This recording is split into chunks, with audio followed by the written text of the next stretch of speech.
triple amputee Andy Reid is training to climb Kilimanjaro for the second time. The first time he was 22, a young enthusiastic private in Northern Ireland, long before the IED in Afghanistan stole 3 of his limbs. But this is not a story about climbing a mountain. This is the story of something that happened when Andy began to train.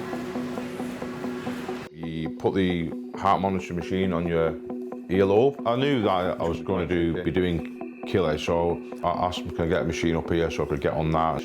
This is a thin air machine. It delivers much lower concentrations of oxygen than we breathe in normal air, similar to being at the top of a mountain. It's used largely by athletes in training to perform at altitude.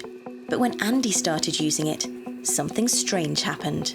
I just realised after about 10, 11 days on the machine, I could think more clearly.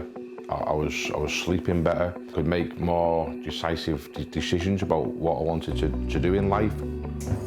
Although we talk about PTSD, for me, I weren't having like flashbacks. I just had like a fog in my mind where I couldn't think clearly and I couldn't always process my thoughts. And then after being on the machine, it just seemed that fog was kind of lifted. My wife noticed a change in me where I was waking up and I was happier because I weren't tired because I'd not slept all night, so I weren't as grumpy.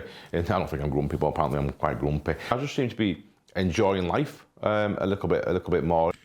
Every few months, Andy uses the machine 40 minutes a day for 15 days, with a few days off in between. Because it made him feel so much better, he started suggesting it to fellow veterans, many struggling with PTSD, depression and anxiety. He even did his own informal bit of research. We got 25 people to use the machine on a 15-day trial. And before they used the machine, we did a psychometric test to see where they were up to mentally. We took the blood pressure, and then we did the 15 days of the machine, and then they did a psychometric test again. And some of the results were just outstanding. So what's going on with the thin air machine? How could reducing oxygen make the veterans feel so much better? Although reduced oxygen is generally thought to be a bad thing, our organs and cells die without it. Those who actually live at altitude and so breathe less oxygen seem to be healthier. They have lower rates of diabetes, cardiovascular disease and cancer. Some research has suggested hearts and spinal cords heal faster when briefly deprived of oxygen, and some very early stage trials suggest it can reduce cognitive impairment associated with some conditions. And it's not just disease. Andy said he'd lost weight while using the machine. Others have suggested the same. In 1985, the US Army simulated a 40-day expedition in a hypoxia chamber. 6 volunteers were kept warm and given unlimited meals and snacks. They could exercise, but only if they felt like it. Oxygen levels were gradually reduced until the air was as thin as at the top of Everest. On average, each lost 7.5 kilograms. In short, it's not known why thin air might help. It's been suggested it might be training the body to be more efficient with its oxygen.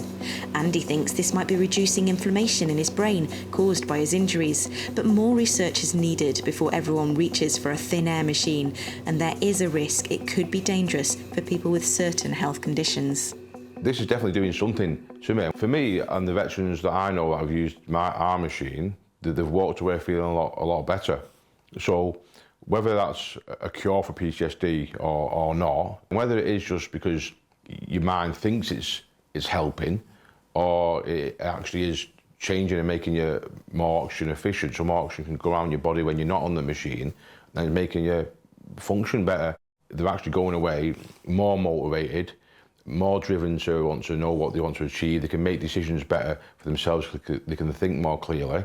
So if that helps, and with maybe having a few sessions with the counsellor here at the foundation, then I think it's only a good thing. I can't shout about it enough. It really has changed my life.